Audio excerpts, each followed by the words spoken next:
Okay, for anyone who may be watching this afterwards, I'm Angela Murray from Living Life in Colour.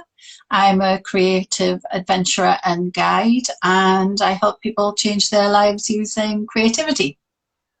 And thank you. And one of the reasons I created the Studio Musings is because I'm connected to so many amazing coaches and artists who are doing wonderful things in the world. And so I wanted to share those things, those people with the people that follow me, and just so that we can spread the love. And so today I'm joined by the wonderful Gideon. I am not even going to attempt your surname. No, From better known on Instagram as Gideon's Light. And I wrote down what it said on your Facebook page. Actually, I love this. Hairstylist by trade, an artist at heart, and that you offer healing through your soul. I thought that was beautiful. Thank you. Really captures. Yeah, really captures who you are. So I wondered if we could start with, maybe you could just do a little introduction of yourself for people who are watching. Okay, well, you did the beautiful in a nutshell. Like you guys heard, I'm actually a hairstylist, so that is my bread and my butter. For the last 30 odd years, I've been making people beautiful and just bringing that beauty out. So I guess creative work has always been part of my DNA. I think I've always aspired to be an artist, and studying art and being an officially trained artist, those doors never really opened for me in my life. So there was a stage in my career as a hairstylist where I actually had a love-hate relationship with it, because I felt it was second best to what I really wanted to do with my life. And at one stage of my career, I had to really dive deep and see that creativity doesn't like to be put in boxes. So you are creative, doesn't matter what medium or what canvas you work on. And at some stage in my journey, I really hit rock bottom emotionally with my mental health and my general well-being. During that phase of my life is where I started to do community work as a counselor. Now, I know it sounds paradoxical, but there was a Lifeline Center in my community, or there is a Lifeline Center in my community, and I got involved there. And in helping others, I was helping myself. And through getting into the world of modern applied psychology, I started to learn things like logotherapy, which is Dr. Viktor Frankl's applied psychology line. And the whole point of logotherapy really is to find purpose and meaning in your life, even in your suffering. And that is profound, because he was an Auschwitz survivor of the Second World War. He was a Jew, so he went through that entire experience as a neurologist and a psychiatrist. And at that time, he really discovered that you can find meaning even in your suffering. And if you can find meaning and purpose in your life, then you can survive and rise above all of these challenges that life, bring to you, because none of us are exempt from adversity. We all have those moments in our life when things just happen that we've got absolute no control over, and it can be challenging and difficult, So art really came into my life in a different way then, because I discovered that being creative is a personal value of mine. And if I don't honor that personal value, I get depressed and I get withdrawn and I get one-sided, and I'm not a happy unicorn like everyone knows me to be, So because it felt like a world of art was separated from me, I had to go to college or university or find some kind of teacher it always felt, unattainable for me. Right. But, with the creative coaching training with Whitney and with you, Angela, that world opened up for me, and I really dove into it. The last 5 years of my life, it really has become a daily practice. And now it's at a stage where I am running over and I need to share this with the world. And this is how we get to where I am today. Yeah. That's quite the amazing journey. And I think, when you're talking about the psychology of it, and just even that realization that the reason that you don't feel good inside is to do with that you're not following your own values, and actually understanding that one of your values is creativity. A lot of people might not even know why they feel low or depressed, or may put it down to other things or things outside themselves. But for you to go through that and have that understanding, and now you're sort of sharing that with other people, is a fantastic realization. So Absolutely. yeah, I mean, I've watched you over the last 5 years absolutely transform. It's like a unicorn butterfly.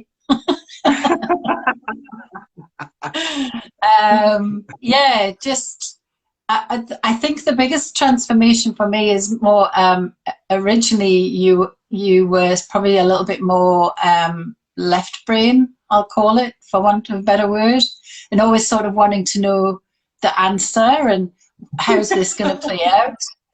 And I've just watched over at least the last couple of years where that doesn't seem to be your driving force anymore. It's like you're sort of following the mystery. Yeah, Yes.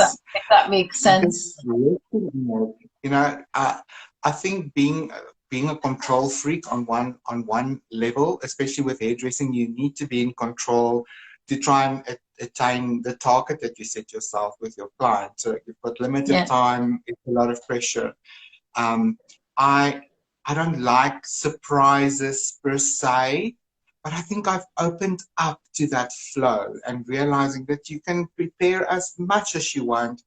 Everything that you prepare for actually always turns out a bit different to the way that you imagined originally. So to embrace that void, to embrace that unknown, and to just be present and be open to how it flows to you, through you, and then out of you, has been a massive transition in my life. And I think that has really allowed me also to open up my voice and to speak with confidence and to trust that this wisdom and knowing that I have inside me will guide me, So there's a beautiful serenity in that. I'm grateful for it.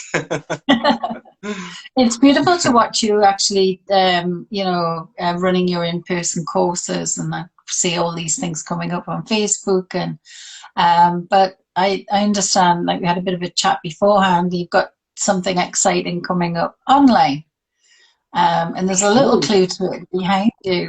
I didn't know to just speak to that. Yeah, beautiful. Yeah. I have created a Buddha painting workshop. It's one of my online offerings that I have on my platforms. And if you ever want to explore that, there is a link in my bio. You're on Instagram, that will take you to the Linktree, and everything is there. Just look for the cricket. But anyway, I really love painting the Buddha because there is a mindfulness practice for me in that. And first and foremost, the practice of painting a Buddha for me is to find that Buddha nature within myself. And the practice of the canvas is all about being in that mindful state, and the intention that all living beings everywhere experience joy and happiness and well-being and be free from danger and can attain this Buddhahood within themselves.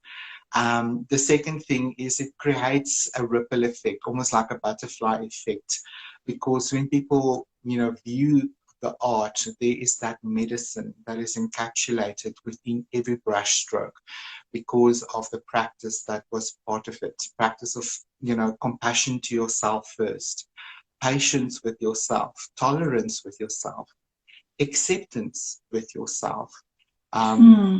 We need to practice with ourselves before we can extend it to others. So coming to the canvas and really exploring that in depth is what is so beautiful about it. So this beautiful online course is a self-directed course. You can do it in your own time. It is not, a strict program in any way. I basically just take you through the entire process of another Buddha that I've painted, a face that I've painted, and I show you how to use some of these techniques and to achieve a similar outcome. And for the month of September, this course is available at half price. So in South African rand, that is 450 rand. So in US dollars, that's about 30 US dollars. And you own the course for life. The class or the lessons is downloadable, and you get access to my Vimeo showcase for life. And then, of course, if you join my Creative Heart group on Facebook, I'm there for you to support you as you share your progress work. And then there's also the beautiful community that I've attracted to myself that support you and applaud you and cheer you on as you go through this wonderful experience. So yes, that is what I have currently got on offer as far as online courses is concerned. Yeah, that's fabulous. The sound dropped slightly. Did you say 30 US dollars?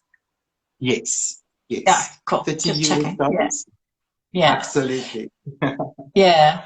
I love as well the fact that you mentioned at the end of that there's a community that you're already building, that is already there for people to join.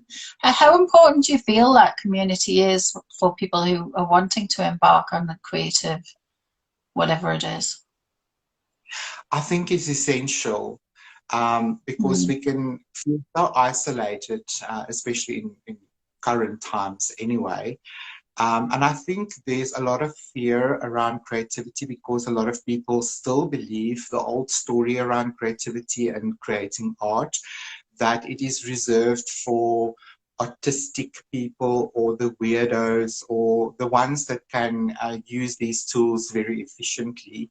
But what the average person out there forget is that even a very well-established artist had to begin at the beginning and learn how to use these tools.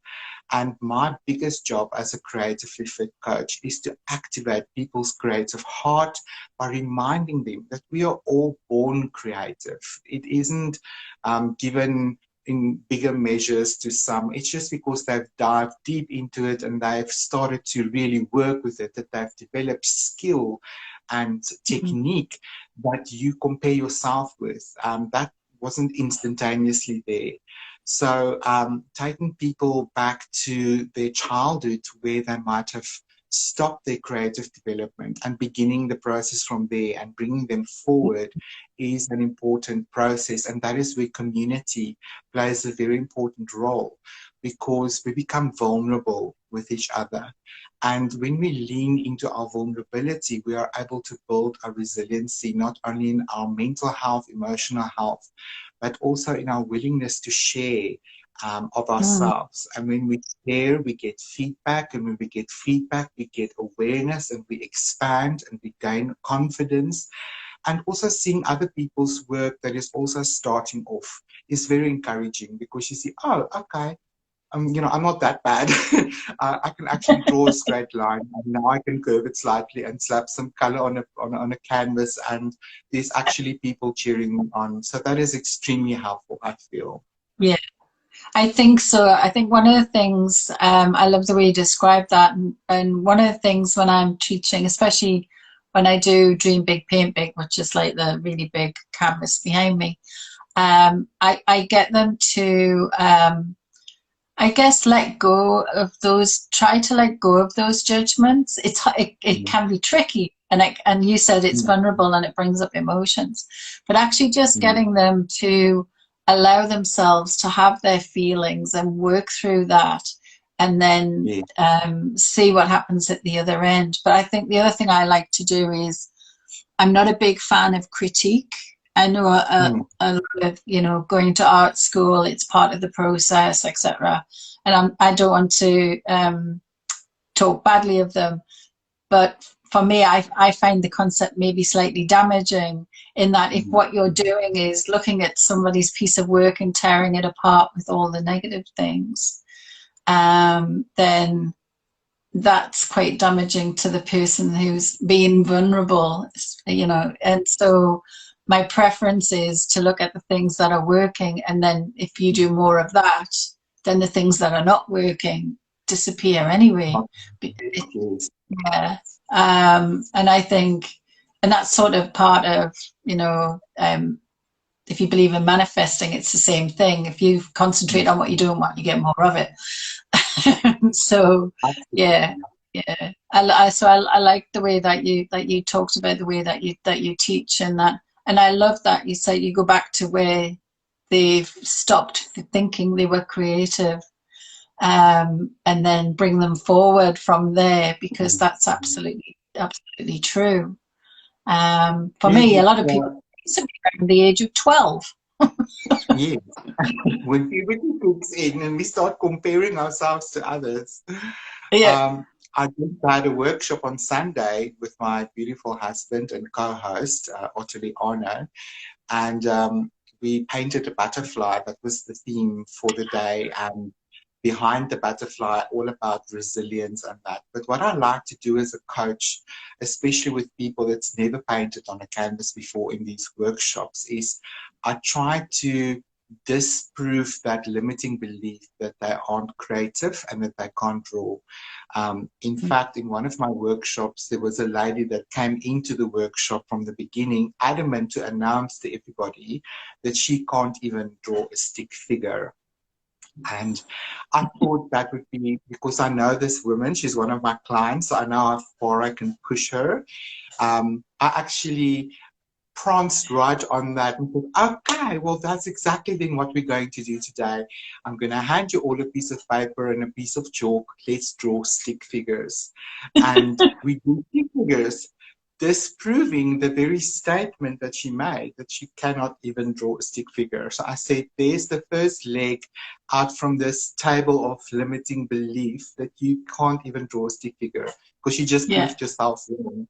And then what I like to do is do very simple freedom layers, or, underpaintings, where the people get used to playing with the paint and feel the texture of the paint on the canvas and whatever. And before long, I've taken them so far into the painting experience that there's no turning back. Um, and then I like to plan my lessons in such a way that, in a sneaky way, I bring in line work and so forth. And again, removing another leg from this limiting belief table that they can't even draw, because I show them a simple technique. And then before they realize, the whole image appears right in front of them and the butterfly is practically done. It's just a tweak here or there. it's And then they all go, amazing. oh my God, I can't believe I just did this. So coming into a workshop experience like that with the idea that you can't, and then leaving with a product or a end result of all the processes that you've gone through, not only on the canvas, but also within yourself, is really an incredibly empowering experience, because then all of a sudden you can turn around and look at your life, the canvas of your life, right? And Mhm. see that, oh my God, where else am I doing exactly the same thing? Where am I telling myself that I can't do it, but actually I'm just too scared to try? And then Mhm. that opens, a whole nother layer. So that is the whole point of the creative coaching process that I love to engage with and to bring Yeah, people in, and show yeah, them that we are all born artists. we are. So I was sort of chuckling to myself at one point when you were talking there, because you said you brought something in a sneaky way. And I always refer to my form of creative coaching as sneaky coaching, because Yeah, that's the it's right a word. disguise we're painting, but actually what you're doing is changing people's lives. Oh, who's that? That's my little puppy Libby. She came to say hello. Say hello to the Oh, world, my cute. baby. Oh, hello. Yeah, so I often call it sneaky coaching because while they're in that creative brain, they're sort of a bit more open. And so that's when I start, while they're painting, asking questions, which on the surface probably seem quite innocent, but actually there is generally a reason underneath Exactly. why I'm asking. And it's not to do with the painting, it's more to do with, oh, would it be possible to look at this thing that's going on in your life? And where else are you doing that? Yeah. So, yeah, it's funny. But I think as well, you know, you described that lady, and anyone who walks into a studio or a class or anything thinking that they can't do it, hats off to them, the fact that they actually walk through the door. Yes. Because that's being super, super brave if you really feel that you're going to be shown up or embarrassed or something like that. So, you know, hats off that she actually trusted you, which I guess you've Yes. built that relationship to trust to actually come and work with you, even if she believed she couldn't do it. Yes, exactly. And then to walk away, and the feedback afterwards to say she wasn't entirely happy with the painting because she's a super control freak. But the mere fact, like you said, she showed up, she tried, and then discovered that she actually enjoyed the process. And where she wrangled herself a bit in a corner and didn't know how to, you know, solve it from there, it made her realize how she does this very same thing with her relationships, with her career, in her life, Wow. how she can paint herself into a corner and feel stuck, you know? If you Yeah. bite off too Yeah. much, you can't chew what you've bitten off, that kind of thing. So Yeah.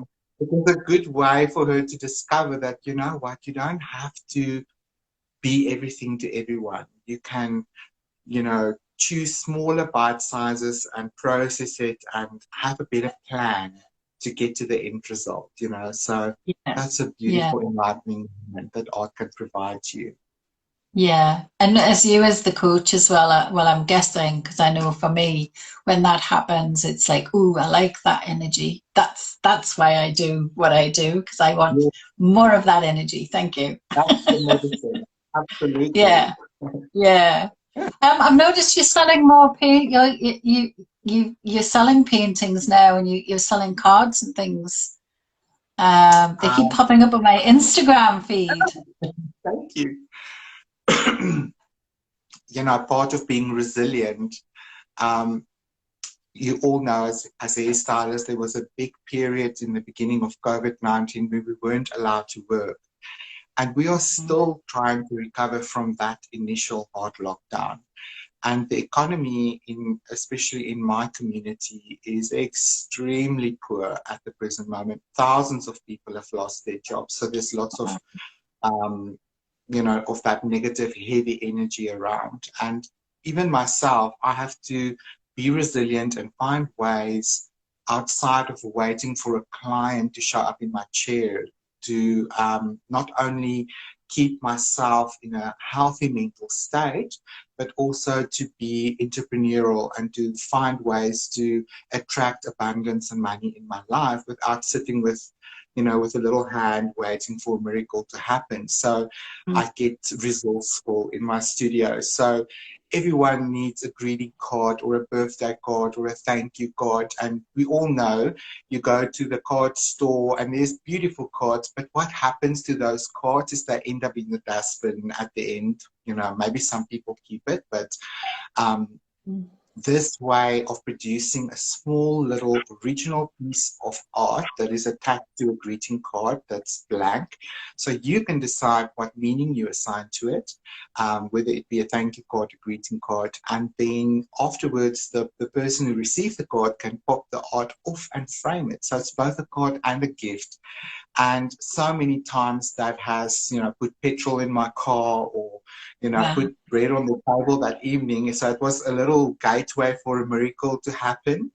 And yeah, so I'm just keeping that flow going so that there's always something to peek at when my clients do arrive at the salon.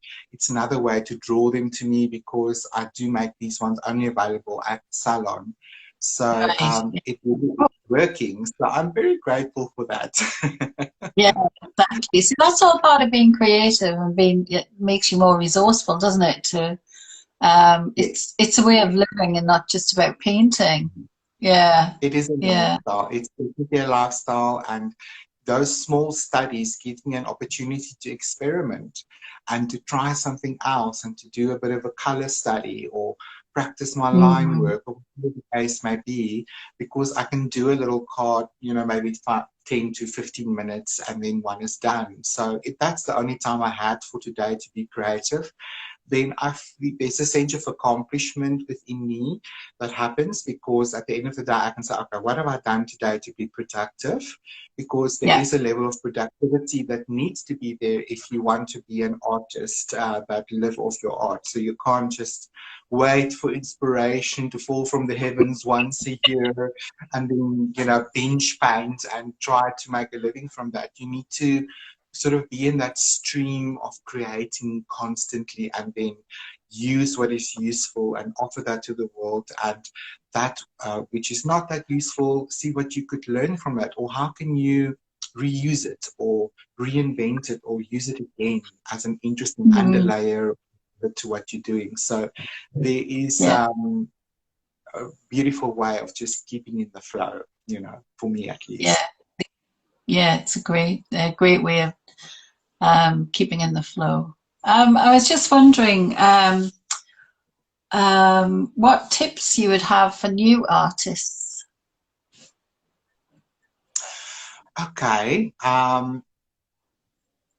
New artists that is getting into dabbling their toe and their fingers and their paintbrushes in this wonderful world.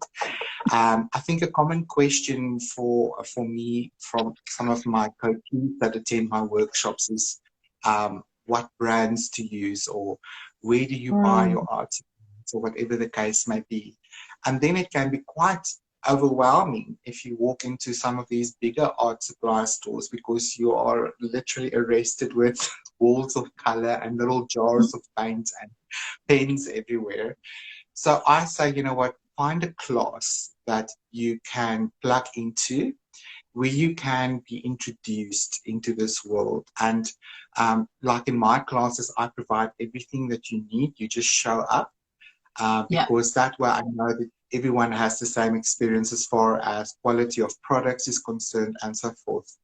And then once you've got the feel for it and you understand, oh, this is what a student grade paint looks like, this is what a medium, grade paint looks like, and this is what a mm, professional paint looks like, and also understand the price structure in all of that.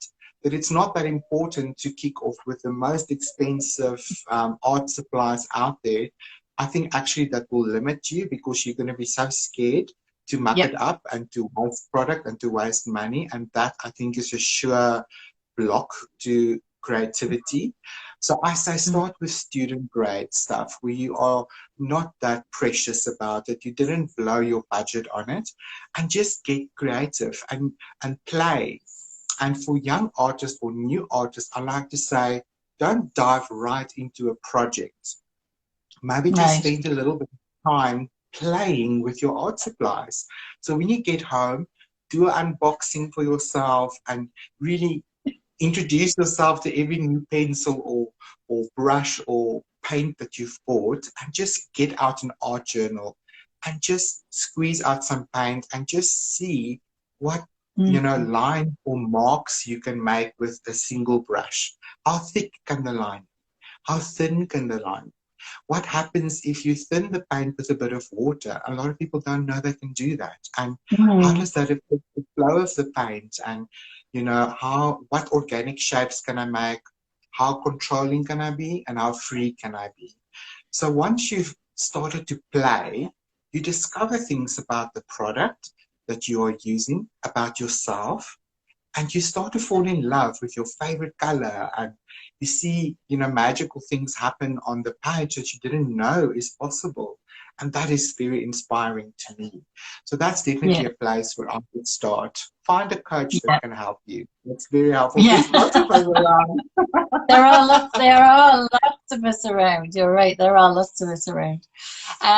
Yeah, fully get what you're talking about. I think play is probably the most important thing. Yeah, that's one of the things I introduce, especially when I'm doing the bigger paintings, is about not starting with the subject in mind and just getting your hands in the paint and putting on the cat. Like I love finger painting or that sort of thing, and just seeing what marks you can make. I had one lady where it was like a stress ball with little tentacles. I think it was like a kid's toy, and she was getting frustrated with her canvas, so I got her to roll it in paint and stand back and actually throw it. That's amazing. It was good. It was fun for her. It was even more fun for us to watch. Not so much fun when I had to actually repaint the room when we decided we were moving, but that's a whole other story. Oh, wow. I know. Layer. I know, but I think you're right. I think play is the most important thing. We get really serious about things, and also we tend to stiffen up in our bodies when we're trying to be too precise. And that thing about making sure that you've got a bit of movement actually helps with your painting. Yeah, like you said. Yeah, yeah. I do that with my friends as well. Just before we start, there's that moment of the highest tension. Because now all these strange people are sitting down and they all look at me. I'm going to start facilitating, and then this is like, couldn't breathe. And then I make everybody stand up, put everything down, and we just do a bit of a sun salutation and ground the earth. And before we start to move in unison, we get some of that energy go. So by the time we all sit down, I think it almost harmonized everyone. And we can, just laugh a little bit, and then I'm ready to start, So yes, movement is important. Don't be so rigid. Yeah, I know over the years when I've been teaching the other coaches, one of the things I always say to them is like, don't take yourself too seriously. The first course I ever facilitated, I actually stood in front of them and went, I'm probably going to stuff this up. And from there, everything was fine because I'd set a certain expectation that at some point I was going to make a mistake. Exactly. And so I always go into every workshop or online workshop that I do with the view of, I'm not perfect. I'm not trying to be perfect. I don't expect you to be perfect. Exactly. Right. There's no exam at the end of this. Oh, so what's lighting you up now? What's inspiring you now? Oh my God, I discovered one of the other beautiful artists in our community, Tracy. We're in the same group, and something that she brought to the table for me, which is a whole new thing for me, is the acrylic inks. And oh yes. Oh my God, the stuff is magic. It's absolutely magical. Yes. So this opened a whole new world for me, and that's all part of my Buddha painting workshop as well, because I introduced that. I love the translucency of the inks, but the vibrancy of the color. So a whole new medium to play with. So because I like to preserve my underlayers, and I've always had this goal of not losing everything that I'm putting up there, but somehow with the opacity of the heavy body paint, it's almost inevitable that you lose almost too much of it. With the ink, I was able to keep all the underpainting. Everything you see here is underpainting, but the color you see is ink. So for me, that is lighting me up at the present moment. I just can't wait. So the acrylic ink is definitely my new toy to play with. Oh, fabulous. Yeah, I love acrylic inks because you can use them to, like you said, you can keep the pattern that you've got there. You don't lose it. And you can use it to push things I say push things back or pull them forward as well. Yeah, And so yeah, it was a revelation for me when I discovered them. Or high flow acrylics are similar. But yeah, yes. that orange is fabulous. I love it. Yeah, The that's funny thing cool. is, orange is not even really my favorite color, but somehow it's become part of my identity because I love the turquoise and the blue so much. It's the Yeah, contrasting color. color. But over Yeah. the last 5 years of working with this, I end up using orange so much. It's actually funny. Well, there you go. Maybe it was your color and you just didn't know. I just didn't know. I'm embracing it. Yeah. So, I was wondering, where do people find you when they want to inquire about the Buddha course or anything else? Where would they find you? I think the easiest for me right now is to just direct everybody to my bio on Instagram, because there's a Right. Linktree link in my bio that will open up everything that I have on offer.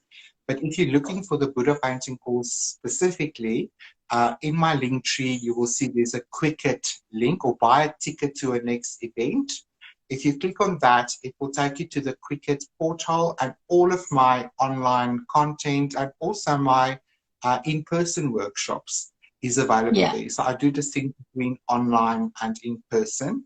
So the Buddha painting course is there. There's a number of other little workshops that I've done, replicated some of the things I've done with my Painting in the Park events. Yes, so it's all there for you. I think that will be the Yeah. easiest. And I don't know if we can add links to the live afterwards, but I will see. Hmm. If you go to my what do you call it, profile, I'll make it Yeah. loud and clear so everyone can Yeah. find it. That's the I'll easiest. put Yeah. your profile link in when we finish, so that people know where to find you, so they can get to your link tree. Okay. You Thank mentioned in you. person, but where are you in the world? Okay. So I live in Pretoria, South Africa. So it's right in the middle of Southern Africa. And my Painting in the Park workshops I do in our local botanical gardens. So that's a Lovely. beautiful public space with beautiful nature around us. It looks a bit dry right now because it hasn't started raining yet, even though it's spring. But I think from our next event, which is happening on the 3rd of October, the park is going to be green. So that's just so You, beautiful to be in the yeah, fresh air, under a tree, on the Mother Earth, painting. It's one of the things absolutely people say. This perfect. is I love that like idea. a holiday to spend the day in nature. Yeah. We've got loads of comments, but I'm really struggling to read them. Um, Somebody's at art art by Zebra is asking, what print company for your cards do you use, and are they international? Uh, What else is she I think asking? There's a whole heap of things, so you might have to answer these afterwards. Wow. yeah, I'll check onto the feed. Right Yeah, now, I no love that. print company, If it's you're not all anonymous, handmade. please don't make me sell myself. Um, she says she needs your help, definitely. Gosh. Yeah, definitely have a look after. Yeah. That's the thing, when you've got two of us on, you don't always see all the comments coming up. So apologies if we missed comments while we've been talking. But I I only just see want like to thank one part you. of a sentence. Hmm? I only see one part of a sentence, so I can't really read anything. Oh, okay. So after this, I'll post it on Instagram so people can watch the replay. But I just really wanted to thank you for coming along and starting early in the morning. Absolutely. It's been an absolute pleasure. I always love talking to you, Gideon. You always make me smile. You and I know when you were doing the Creatively Fit coaching, I absolutely loved working with you both. I always loved the sessions that we had together. You brightened up my day. That's probably the best way to say it. Yeah, Thank fabulous. you. So thank you so much for being here today and introducing your little puppy. And I'll post all the links afterwards. Thank you so much. Thank you for the opportunity. I'm so grateful, and it's always nice to check in with you all the way from the other side of the beautiful planet. I know, isn't that fabulous? Don't you love technology? Oh, it's amazing. Otherwise, this would not be possible. Okay, well, you have a fabulous day. I'm about to start my evening. Yeah, lots of love. Absolutely. See you on the canvas. Bye. Okay, bye.